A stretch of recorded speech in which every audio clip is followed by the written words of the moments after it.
Namaste. Good morning, everybody. On the behalf of Sri Sivsha College of Commerce, Management and Computer Education, I am Ami Sangvi warmly welcomes all of you. Let's start today's session.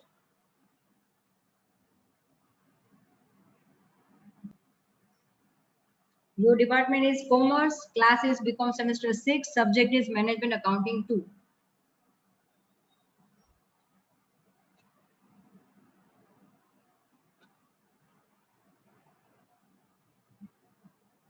We are continuing Unit 2, Cash Budget. It's second part, Part 2. Today we will start with the sum number 19. Let's take a look at the question. From the following budgeted figures, prepare a cash budget in respect of 3 months from 1st April to 30th June. 1 એપ્રિલથી 30 જૂન સુધીનું તમારે એક cache budget બનાવવાનું છે. અહીંયા તમને માહિતી આપવામાં આવેલી છે. પહેલું જ સમ આપણે કરી રહ્યા છીએ એટલા માટે ખાસ તમને થોડું ડિટેલમાં કહીશ. તમને જે કંઈ પણ ઇન્ફોર્મેશન અહીંયા આપવામાં આવેલી હશે એમાંથી તમારે એક ફોર્મેટ બનાવવાનું રહેશે. હમણાં હું તમને એ વસ્તુ બતાવું છું, એ પ્રમાણે તમે ફોર્મેટ બનાવવાનું રહેશે. અહીંયા પહેલા રકમ સમજી લઈએ. મંથ આપ્યું છે જાન્યુઆરીથી જૂન સુધીનું. ભલે તમારે બનાવવાનું હોય એપ્રિલથી જૂન સુધી, પણ હંમેશા જે ડ્યુરેશનનું બનાવવાનું હશે ને એની અગાઉના અમુક મહિનાનું ડિટેલ્સ પણ તમને પ્રોવાઈડ કરશે. ફોર એક્ઝામ્પલ અહીંયા એપ્રિલથી બનાવવાનું છે પણ આપણને ઇન્ફોર્મેશન એ લોકોએ જાન્યુઆરીથી પ્રોવાઈડ કરી છે. તો સેલ્સ આ 6 મહિનાનું, મટીરિયલ એટલે કે પરચેઝ રો મટીરિયલ કહી શકાય, વેજીસ એટલે ખર્ચા જે કહી રહ્યા મજૂરીના, અને ઓવર એટલે અન્ય પરોક્ષ ખર્ચા. આ જે તે મહિનામાં આટલા ખર્ચા થયા છે. પેમેન્ટ ઈ જ મહિને નથી થતું. હવે આ ચેપ્ટર આપણે શા માટે કરીએ છીએ? તો નોર્મલી કેવું હોય છે કે સપોઝ ફોર એક્ઝામ્પલ જાન્યુઆરી મહિનામાં સેલ્સ આપ્યું 30,000, તો જરૂરી નથી કે 30,000 કેશ સેલ્સ હોય. બની શકે કે બધું ક્રેડિટ સેલ પણ હોય. ક્રેડિટનો મતલબ 30,000નું જે સેલ કર્યું છે એનું રિકવરી, એનું કલેક્શન આવતા મહિને પણ થાય, એના આવતા મહિને પણ થાય, એના આવતા મહિને પણ થાય. તો વેચાણ ઓન પેપર 30,000 ગણાશે પણ રોકડા આવ્યા ગણાશે નહીં.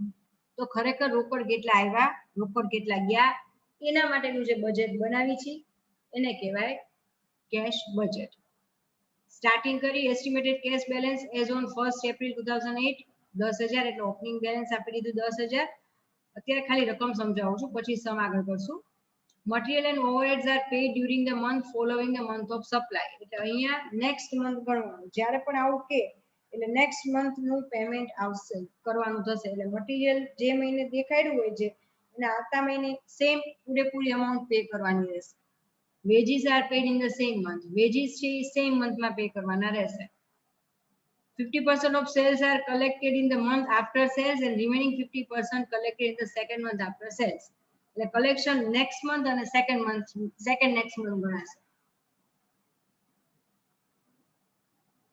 સેલ્સ કમિશન તમારે દેવાનું છે paid within the month of following the actual sales. જે વેચાણ થયું છે એના પછીના નેક્સ્ટ મંથમાં તમારે કમિશન દેવાનું 5%. રેફરન્શિયલ ડિવિડન્ડ 10% કેપિટલ ઉપર દેવાનું છે મેમાં.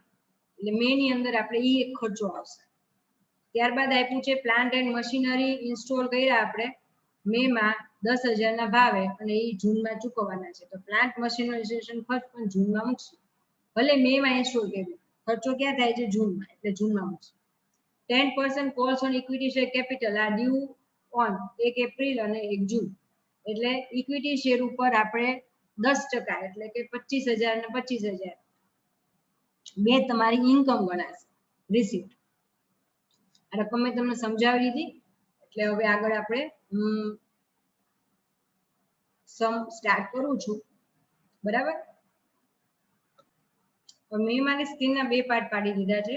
લેફ્ટ હેન્ડ સાઈડ તમને રકમ જોવા મળશે અને રાઈટ હેન્ડ સાઈડ આન્સર.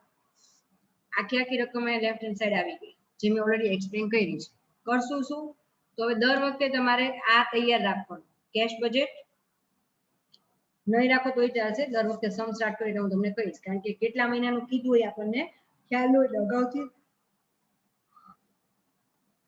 ન રાખી શકાય. તો સૌથી પહેલા આપણને કીધું છે અહીંયા 1st એપ્રિલ થી 30 જૂન સુધીનું બનાવવાનું છે. તો ઉપર ટાઇટલ આપી દેવાનું cash budget for the period of 3 months from 1st April to 30th June. Complete. Particular લખશું 3 મહિના કીધા એપ્રિલ મે અને જૂન તો એ 3 મહિનાના 3 હેડિંગ આપવાના સૌથી પહેલા અહીંયા આવશે ઓપનિંગ કેશ બેલેન્સ તો ઓપનિંગ બેલેન્સ પણ લઈ શકાય કારણ કે અહીંયા કેશ બજેટ છે એટલે કેશની જ વાત થાય પછી રિસિપ્ટ નું હેડિંગ આપવાનું અહીંયા મને આન્સર ખબર છે અંદર નીચે બે વિગત આવશે એટલે મેં બે લાઈન છોડી છે પછી એનો ટોટલ આવશે અને ટોટલ રિસિપ્ટ એ પછી પેમેન્ટમાં પણ મને વિગત ખબર છે એટલે 6 થી 7 લીટી તમારે એમાં છોડવાની રહેશે પછી એનો ટોટલ કરશો એટલે ટોટલ ઓફ પેમેન્ટ પછી ક્લોઝિંગ કેશ બેલેન્સ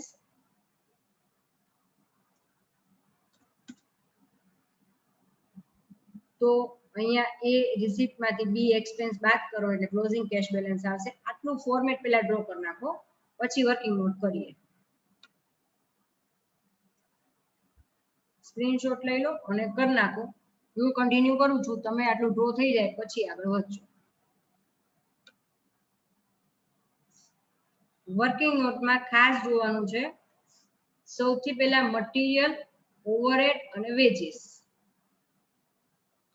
બરાબર તો અહીંયા મટીરીયલ તમને આપ્યા છે જે તે મહિનાના વેજીસ આપ્યા છે અને ઓવરહેડ આપ્યા છે તો અહીંયા શું કીધું મટીરીયલ અને ઓવરહેડ છે paid during the month following the next month of supply એટલે અહીંયા એને શું કીધું આપણને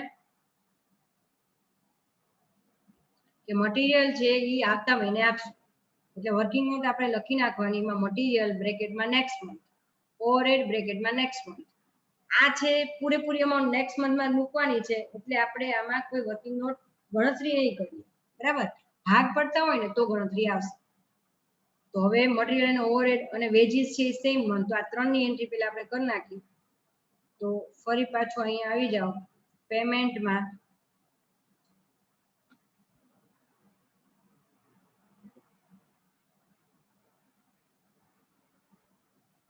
મટીરીયલ ઓવરહેડ અને વેજીસ બરાબર મટીરીયલમાં નેક્સ્ટ મંથ કીધું છે એટલે એનો મતલબ એમ થાય છે મટીરીયલ ઓવરહેડમાં કે અહીંયા આપણે બનાવીએ છીએ એપ્રિલમાં તો એપ્રિલમાં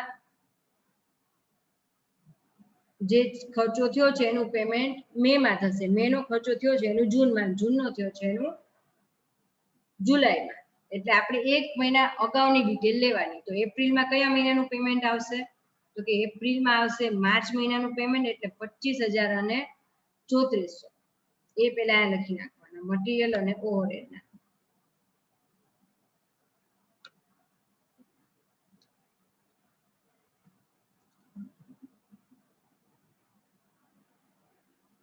તો મટીરીયલ અને ઓવરહેડ એની અમાઉન્ટ આપણે લખી નાખી 25,000 અને 3400 શા માટે અગેન યાદ રાખજો નેક્સ્ટ મંથમાં છે એટલે માર્ચ મહિનાનું મટીરીયલ અને ઓવરહેડ છે એ તમારે એપ્રિલમાં ચૂકવવાના થાય છે નેક્સ્ટ મંથ એવી જ રીતે અહીંયા 28,000 તમને આપ્યા છે એપ્રિલ મહિનાના એ તમારે ચૂકવવાના આવશે પે કરવાના આવશે તમારે અને 3600 એ આવશે મે માં તો અહીંયા મે મહિનાની અંદર પણ એ જ વસ્તુ થશે અહીંયા આપણે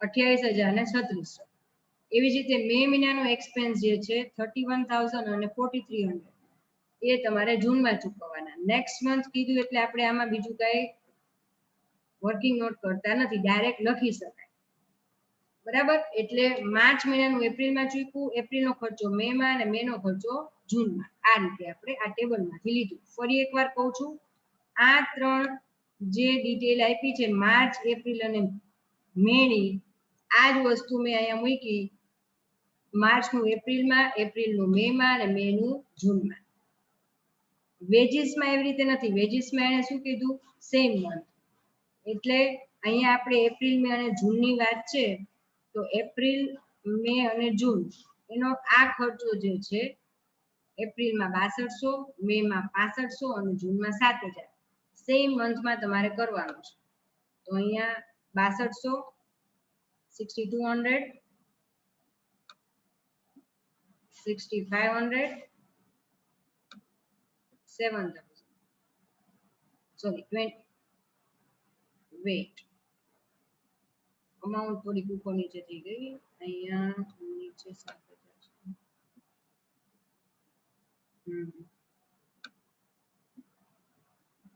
બરાબર.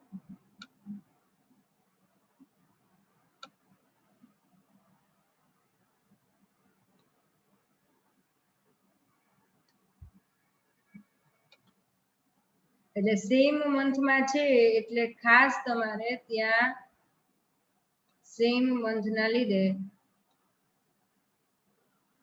જે મહિનામાં જે એક્સપેન્સ થયો છે વેજીસમાં, એટલે કે એપ્રિલમાં એપ્રિલ મહિનાનો, મેમાં મે મહિનાનો અને જૂનમાં જૂન મહિનાનો મૂકી દેવાનો પેમેન્ટ, એ પ્રમાણે કરશું. આગળ શું કહે છે, 50% of sales are collected in the month after sales, એટલે સેલ્સ ની અમાઉન્ટ જે આપી છે, સપોઝ જાન્યુઆરી છે 30,000, એમાંથી 50% એટલે કે 15,000 નેક્સ્ટ મંથમાં એટલે કે ફેબમાં, અને એના બીજા 50% સેકન્ડ નેક્સ્ટ મંથ એટલે કે માર્ચમાં કલેક્ટ થશે. તો આના માટે આપણે વર્કિંગ નોટ કરવી પડશે, પણ હા ચલો પહેલા એ વર્કિંગ નોટ લઈ લઈએ. આટલું લખાઈ ગયું? ચલો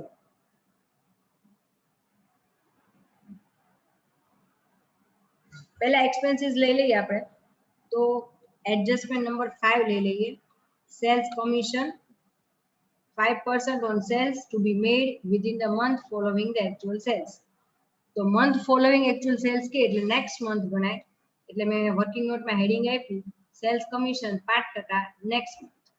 એટલે માર્ચ મહિના છે એમાં સેલ્સ કેટલું છે 32,000, એપ્રિલનું 40 અને મેનું 42, બરાબર. તો આ એક્ચ્યુઅલ સેલ્સ છે, એના 5% આટલું કમિશન થશે. એટલે 32,000 ના 5% થશે 1600. પણ પેઇડ ક્યાં કરવાનું છે? Paid in April.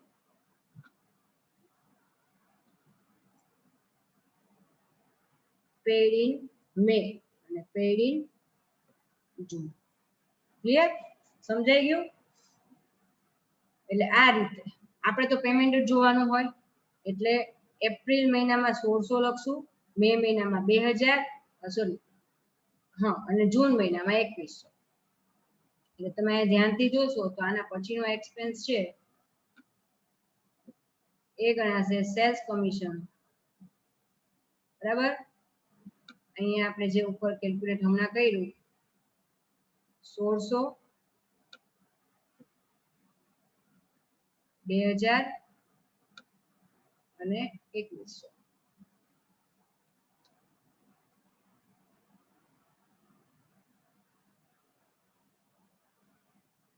જો અહીંયાથી તમે જોઈ શકો છો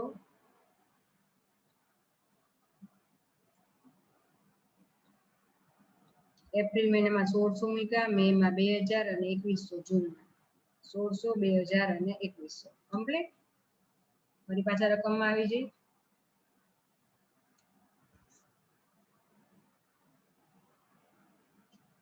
આગળ જતા એ શું કહે છે આપણને, સેલ્સ જે ફોર્થ એડજસ્ટમેન્ટ હતો ને એ લઈ લઈએ હવે આપણે. હવે એક કામ કરીએ, એક્સપેન્સીસ લીધા છે તો બધા એક્સપેન્સીસ પૂરા કરી નાખી. એટલે આપણે જુઓ મટીરીયલ નું બતાવી દીધું, વેજીસ પૂરા થઈ ગયા, કમિશન પતી ગયું, પ્રેફરન્સ શેર ડિવિડન્ડ 10% દેવાના છે મે માં. તો અહીંયા તમારે પેમેન્ટમાં પ્રેફરન્સ શેર ડિવિડન્ડ એપ્રિલમાં કાંઈ નહીં, જૂનમાં કાંઈ નહીં, મે માં મૂકવાના થશે તમારે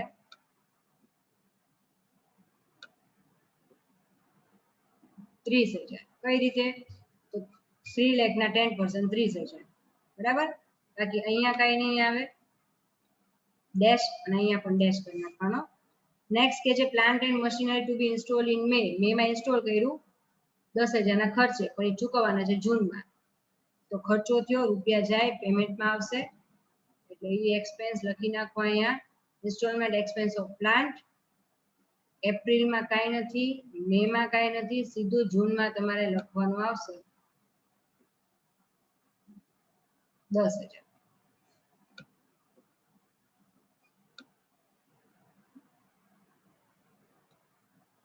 એટલે આ રીતે તમારે બધા જ ખર્ચા આવી ગયા. હવે 10% calls on equity share capital 2.5 lakh છે, ડ્યુ છે 1 એપ્રિલ અને 1 જૂન. એટલે રૂપિયા શેર ફાઇનલ કોલ ના આવે એટલે રિસીપ્ટમાં પહેલી એન્ટ્રી કરવાની ઇક્વિટી શેર કોલ મની એપ્રિલમાં તમારે આવશે 10% એટલે 25,000 એપ્રિલમાં, મે માં કાંઈ નહીં અને જૂનમાં પણ 25,000 25,000 કમ્પ્લીટ.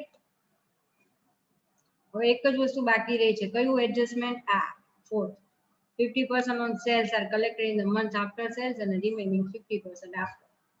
એની વર્કિંગ નોટ પહેલા લઈ લઈએ. આ રીતે વર્કિંગ નોટ આવશે. થોડા મોટા અક્ષર અહીંયા રાખું છું.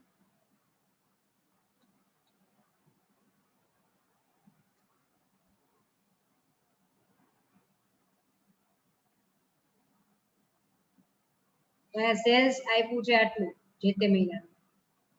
ફર્સ્ટ ઓફ ઓલ આપણે આ રીતે કરાય. બીજી પણ મેથડ છે વર્કિંગ નોટમાં. વર્કિંગ નોટમાં કોઈ પણ પ્રકારની મેથડ તમે એપ્લાય કરી શકો છો. ટેક્સ્ટ બુકમાં અલગ રીતે આપી છે, મેં અલગ રીતે કરી છે.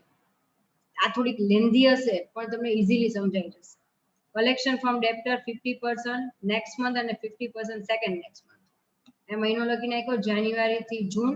સેલ્સ કેટલું થયું તો કે ભાઈ 30,000 આ જે અમાઉન્ટ છે બે સેમ અમાઉન્ટ આપણે અહીંયા લખી નાખી. હવે એમાં એને એવું કીધું કે જાન્યુઆરી મહિનો છે તો એમાં 50% નેક્સ્ટ મંથ એટલે જે મહિનામાં સેલ્સ કરો એ મહિનામાં કાંઈ નહીં ના, બરાબર? એટલે ડેશ કરી નાખ્યું 50% એટલે 30,000 ના 50% ફેબમાં અને 50% માર્ચમાં સેકન્ડ નેક્સ્ટ મંથ. એટલે બધાના 50% પાર્ટ પાડી દીધા. જે ફેબ્રુઆરી છે તો એના 50% 14,000 માર્ચમાં અને 14,000 એપ્રિલમાં. માર્ચના 32 છે તો માર્ચ પછી કયો મહિનો આવશે? એપ્રિલ અને મે. એ બેમાં 50-50. પછી એપ્રિલના 40 છે તો એના અડધા 20-20 મે અને જૂનમાં. પછી જે મે ના 42 છે તો 42 ના અડધા થશે 21,000 જૂન અને 21,000 જુલાઈ. પણ આપણે બનાવવાનું છે જૂન સુધીનું જ, એટલા માટે મેં અહીંયા જૂન સુધી લખ્યા, આગળની ગણતરી દેખાડી નહીં.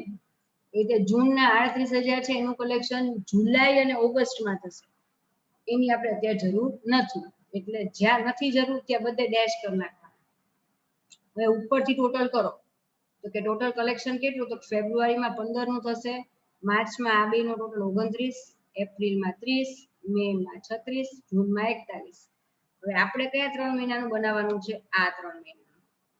એટલે કદાચ આના કરતા ઈઝી કરવું હોય તો ટોટલ ઇવન તમે જ્યારે કરો ને તો આપણે જે મહિનાનું જોઈએ છે ને એનો ટોટલ કરવાનો, એ સિવાયનો ટોટલ કરવાનો જ નહીં, બરાબર? એટલે આપણે જોઈએ છે એપ્રિલ, મે અને જૂન. કારણ શું કે આમાં ફિગર એટલા બધા લખેલા હશે ને તો ઉપર એકાદ મહિનો આગળ પાછળ થશે ને તો આન્સર તમારો આખો મળશે. એટલે એપ્રિલમાં કલેક્શન 30 નું, મેમાં 36 અને જૂનમાં 41. આટલું કલેક્શન થઈ ગયું. એને હવે આપણે એમ મૂકી દઈશું. એટલે પહેલા આટલી વર્કિંગ નોટ કરી નાખો. તમે સ્ક્રીનશોટ લઈને કરી નાખો, હું આગળ વધું છું. એટલે અહીંયા કલેક્શન ફ્રોમ ડેપ્ટર લખવાનું તમારે. અમાઉન્ટ આવશે એપ્રિલમાં આપણે કેટલી આવી હતી? 30,000, મેમાં 36 અને આમાં જૂનમાં 41.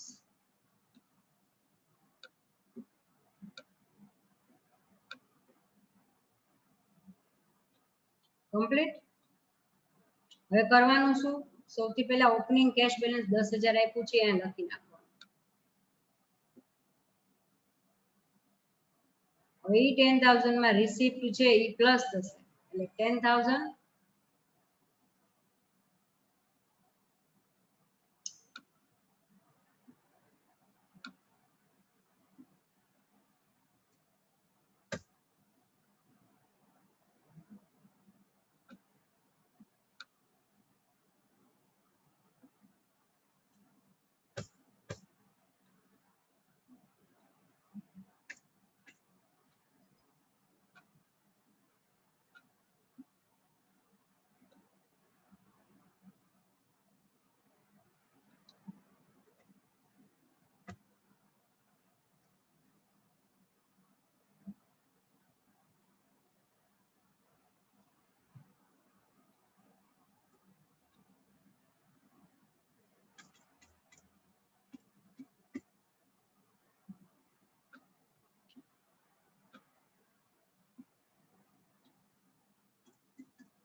એટલે ઓપનિંગ કેશ 10,000 છે, એમાં 25 અને 30 પ્લસ કરીએ એટલે ટોટલ રિસીપ્ટ તમારી થશે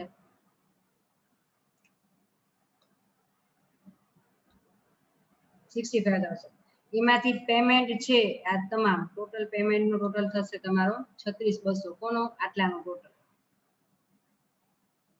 એ માઇનસ કરીએ એટલે તમારો ક્લોઝિંગ બેલેન્સ આવશે 28,800.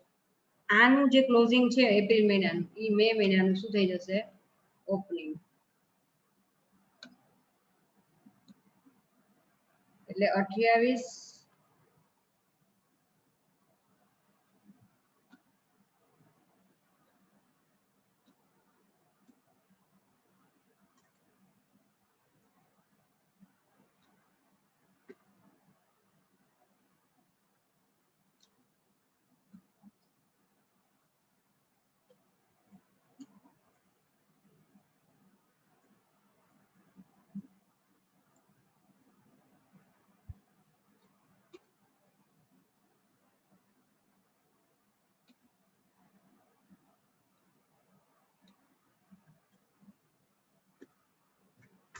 800 આનું જે ક્લોઝિંગ છે અહીંયા મૂકી દેવાના.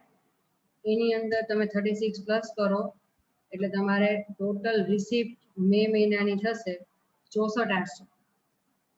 આ રીતે ટોટલ પેમેન્ટ કરી નાખીએ. પેમેન્ટ નો ટોટલ થાય છે 70,100. હવે આમાં રિસીપ્ટ ઓછી છે 64,800 અને પેમેન્ટ વધી ગયું એટલે બેંક ઓવરડ્રાફ્ટ તમારો ગણાય, માઇનસમાં આવશે 5,300.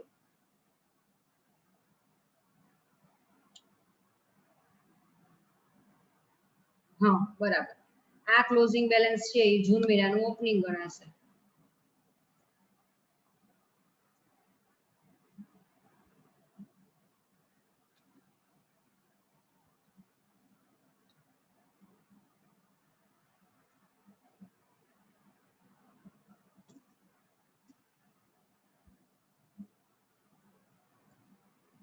માઇનસ 5,300. બરાબર. એમાં 25,000 અને 41,000 એડ કરીએ એટલે તમારું નેટ બેલેન્સ આવશે 60,700, 60,700. એની અંદર આ બધાનો ટોટલ કરશું આપણે એટલે એ ટોટલ પેમેન્ટ થાય છે તમારું 54,400. ફાઇનલી અમાઉન્ટ તમારે જે આવશે વેઇટ